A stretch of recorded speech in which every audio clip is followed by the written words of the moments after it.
আসসালামু আলাইকুম রহমতুল্লাহ। আল্লাহ পাক রব্বুল আলামিনের দরবারে লাখ কোটি শুকরিয়া আদায় করছি যে মহান রব্বুল আলামিন আমাকে আপনাকে আমাদের সবাইকে মুসলমান মায়ের ঔরসে, মুসলমান বাবার ঔরসে জন্মগ্রহণ করার তৌফিক দিয়েছেন। মুসলমান মা বাবার ঔরসে আমাদেরকে দুনিয়াতে প্রেরণ করেছেন, সৃষ্টি করেছেন। এজন্য আল্লাহ তাআলা দরবারে লাখ কোটি গুণ শুকরিয়া, আলহামদুলিল্লাহ। তিনি আমাদেরকে এখনও পর্যন্ত আমাদেরকে ঈমানের উপরে, আকীদার উপরে অবিচল অটল থাকার তৌফিক দান করেছেন। আহলে সুন্নাত ওয়াল জামাতের আকীদার উপরে, আল্লাহ এবং আল্লাহর রাসূলের সাচ্চা বিধানের উপরে আমাদেরকে অবিচল অটল রেখেছেন, আলহামদুলিল্লাহ। বর্তমান সময়ে মানুষ দ্বিভাগে বিভক্ত হয়ে যাচ্ছে। একদল চলে যাচ্ছে হকের পক্ষে, আর একদল চলে যাচ্ছে হকের বিপক্ষে। আমাদের ঈমান, আমল, আকীদা আসলে কোথায় চলে যাচ্ছে আমরা একটুকু খেয়াল করছি কি? আজকে যখন সারা পৃথিবীতে মুসলমানের ঈমান ধরে রাখা কষ্টকর, তখন নামদারি এক শ্রেণীর মুসলমান নামদারি তারা ইসলামের বিপক্ষে চলে যাচ্ছে, সত্যের বিপক্ষে চলে যাচ্ছে, হকের বিপক্ষে চলে যাচ্ছে।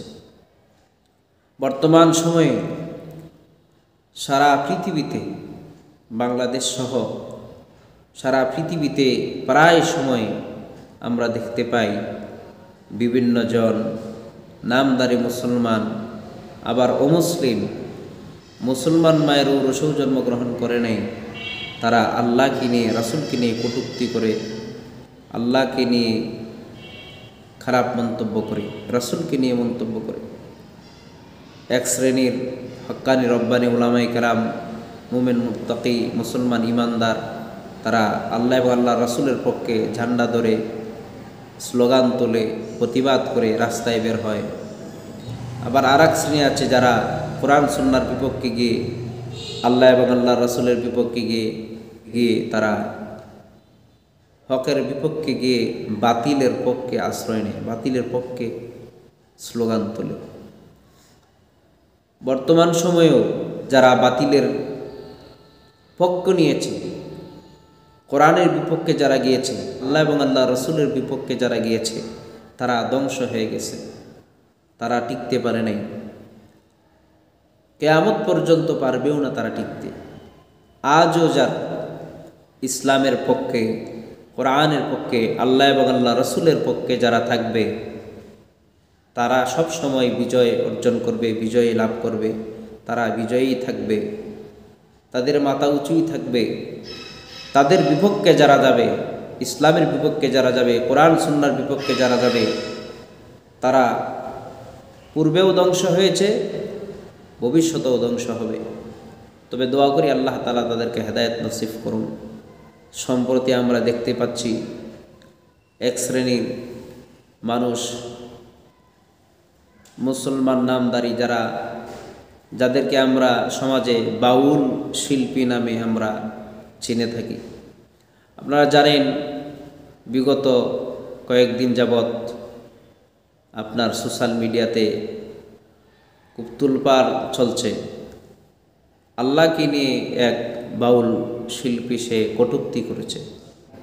রাসূলুল্লাহ সাল্লাল্লাহু আলাইহি সাল্লামের একটা হাদিস সে বিকৃত করে, ওই হাদিসটাকে নিয়ে আল্লাহর শানে সে বেয়াদবিমূলক এমন কুফরি কথা, এমন ঈমান বিধ্বংসী কথা বলেছে, যেখানে তার ঈমানই নেই।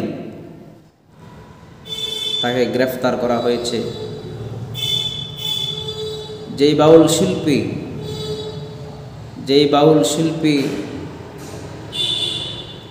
আল্লাহকে নিয়ে, আল্লাহর রাসূলকে নিয়ে কটূক্তি করেছে, তাকে তো আজকে যদি ইসলামিক স্টেট কায়েম থাকতো, ইসলামিক রাষ্ট্র থাকতো, কোরআনের বিধান যদি কায়েম থাকতো আমাদের দেশে, আমাদের রাষ্ট্রে, তাহলে এতদিন পর্যন্ত তাকে দুনিয়াতে জীবিত থাকতে দেওয়া হতো না। আল্লাহ তাআলাকে নিয়ে যে ব্যক্তি কটূক্তি করে কথা বলে, আল্লাহর শানে যে ব্যক্তি বেয়াদবি করে, তার মাথাটা দেহ থেকে আলাদা হয়ে যেত। আমরা জানি হযরত ওমর ইবনুল খাত্তাব রাদিয়াল্লাহু তাআলা আনহু ইসলামের দ্বিতীয় খলিফা ছিলেন, যিনি সারা পৃথিবীর অর্ধেকটা পৃথিবী শাসন করেছেন। রাসূলুল্লাহ সাল্লাল্লাহু আলাইহি ওয়াসাল্লামের একটা ফয়সালা, একটা বিধান আল্লাহর পক্ষ থেকে দেওয়া, যেটা রাসূল দিয়েছিলেন, এক ইহুদি এবং মুসলমান নামধারী মুনাফিকের মধ্যে ফয়সালা হয়েছিল। রাসূল করিম সাল্লাল্লাহু আলাইহি ওয়াসাল্লামের ফয়সালা দেওয়ার পরে মুসলমান নামধারী মুনাফিকের সেই ফয়সালা তার পছন্দ হয় নাই, বিদায় সে হযরত ওমর রাদিয়াল্লাহু তাআলা আনহুর কাছে, ক্রমান্বয়ে ওমর রাদিয়াল্লাহু তাআলা আনহুর কাছে যখন গেলেন ফয়সালার জন্য, হযরত ওমর রাদিয়াল্লাহু তাআলা জিজ্ঞাসা করলেন, তুমি যে বিচার নালিশটা নিয়ে আসছো আমার কাছে এসেছো, এটার প্রথম ফয়সালা কে করেছেন? ওই ব্যক্তি বলল যে প্রথম ফয়সালা করেছেন মুহাম্মদুর রাসূলুল্লাহ সাল্লাল্লাহু আলাইহি ওয়াসাল্লাম। হযরত ওমর রাদিয়াল্লাহু তাআলা আনহু চেহারা লাল হয়ে গেল। বলল, তাহলে তুমি কি করতে চাচ্ছ? বলে যে ফয়সালাটা আমার পছন্দ হয় নাই, আপনি আর একটা ফয়সালা করে দেন, এর সানি ফয়সালা করে দেন, দ্বিতীয় ফয়সালা করে দেন। আমি মুসলমান, আমি চাঁদা দেই, আমি রাসূলের সাথে ওঠা বসা করি, সব কিছুই করি, ইসলামের সব কিছু কার্যক্রমে অংশগ্রহণ করি, কিন্তু আমার বিপক্ষে ফয়সালা দিয়ে দিল। কিন্তু আল্লাহর রাসূল সাল্লাল্লাহু আলাইহি ওয়াসাল্লাম তো ফয়সালা আল্লাহর হুকুম ছাড়া, আল্লাহর কথা ছাড়া, আল্লাহর নির্দেশ ছাড়া দেন না। কারণ রাসূল যা কিছু বলেন সব আল্লাহর পক্ষ থেকে ওহী। হযরত ওমর রাদিয়াল্লাহু তাআলা আনহু বললেন, রুয়াইদা হাত্তা ইখরাজু ইলাইকুমা, আমি আমার ঘরের ভিতরে যাব, আমার কামরার ভিতরে যাব আর আসব, আসার আগ পর্যন্ত তুমি এখানে অপেক্ষা করতে হবে তোমার ফয়সালার জন্য। ওই মুনাফিক, মুসলমান নামধারী মুনাফিক, সে বসে রইল। হযরত ওমর রাদিয়াল্লাহু তাআলা আনহুর তরবারি সবসময় খোলা থাকতো, কুশমুক্ত থাকতো, কখনো কাবারের ভিতরে থাকতো না। হযরত ওমর রাদিয়াল্লাহু তাআলা আনহু তরবারি নিয়ে আসলেন, এসে বললেন, আল্লাহ পাক রব্বুল আলামিনের পরে এই দুনিয়ার সর্বশ্রেষ্ঠ মর্যাদার অধিকারী যিনি, তিনি হচ্ছেন মুহাম্মদুর রাসূলুল্লাহ সাল্লাল্লাহু আলাইহি ওয়াসাল্লাম। আল্লাহর রাসূল সাল্লাল্লাহু আলাইহি ওয়াসাল্লামের ফয়সালা যে ব্যক্তি মানতে পারে না, আল্লাহর রাসূলের দেওয়া ফয়সালা যার পছন্দ হয় না, ওই ব্যক্তির এই দুনিয়াতে বেঁচে থাকার কোনো অধিকার নাই। হযরত ওমর রাদিয়াল্লাহু তাআলা আনহু কুশমুক্ত তরবারি দেয়া একটা আঘাত করলেন, এক কূপে তার দেহ থেকে মাথাটা আলাদা করে দিলেন। সমাজে প্রচলন হয়ে গেল যে ওমর একজন মুসলমানকে হত্যা করেছেন। আল্লাহ তাআলা তাৎক্ষণিকভাবে আয়াত নাজিল করে দিলেন, আয়াত নাজিল করে জানিয়ে দিলেন যে ওমর কোনো মুসলমানকে হত্যা করে নাই, বরং একজন কাফেরকে হত্যা করেছে। একজন মুনাফিক যে আল্লাহর ফয়সালা মানে না, আল্লাহর রাসূলের ফয়সালা মানে তার ঈমান থাকে না, কাফেরকে হত্যা করেছে। মুহতারাম হাজিরিন, সম্মানিত ভিউয়ার্স, আজকে যে বাউল শিল্পী আল্লাহকে নিয়ে কটূক্তি করেছে, আল্লাহকে নিয়ে, আল্লাহর কথা নিয়ে, আল্লাহর সৃষ্টি নিয়ে কটাক্ষ করেছে, তাকে তো তখনই তার দেহ থেকে মাথাটা আলাদা করে দেওয়া উচিত ছিল। কিন্তু আজকে মুসলমান রাষ্ট্র না হওয়ার কারণে, অর্থাৎ ইসলামিক রাষ্ট্র, ইসলামিক স্টেট, ইসলামিক রাষ্ট্র কায়েম না থাকার কারণে সে আজকে দুনিয়াতে বেঁচে আছে, কিন্তু তাকে গ্রেফতার করা হয়েছে। ওমর রাদিয়াল্লাহু তাআলা আনহু যেখানে রাসূল করিম সাল্লাল্লাহু আলাইহি ওয়াসাল্লামের দেওয়া ফয়সালা না মানার কারণে তার দেহ থেকে মাথাটা আলাদা করে দিল, আজকে আল্লাহকে নিয়ে, আল্লাহ রাসূলকে নিয়ে বাংলাদেশে একজন মূর্খ বাউল শিল্পী, মূর্খ, যার কোনো কোরআনের জ্ঞান নাই, হাদিসের জ্ঞান নাই, এলেম কালাম কিছু নাই, কোনো আলেমের সংস্পর্শেও সে যায় নাই যদি দায়িত্বতে আল্লাহ সম্পর্কে এই ধরনের এত বড় বেয়াদবি কথা, ইমান বিধ্বংসী কথা সে বলতো না। আজকে সে পৃথিবীতে বেঁচে আছে, অথচ তার দেহ থেকে মাথাটা এখনো আলাদা হয় নাই, কিন্তু তাকে গ্রেফতার করা হয়েছে। এদেশের আপামর জনতা, উলামায়ে কেরামগণের দাবি তার ফাঁসি দেওয়ার জন্য। আজকে এক শ্রেণীর একটা দল মানুষ তারা তার পক্ষ নিয়ে কাজ করতেছে তাকে বাঁচানোর জন্য। আবার তারা বলে ক্ষমতায় গেলে ইসলামী শাসন কায়েম করবে, শরিয়া আইন কায়েম করবে। কিছুদিন আগেও তারা বক্তব্য দিয়েছে তারা শরিয়া আইন বিশ্বাসী নয়।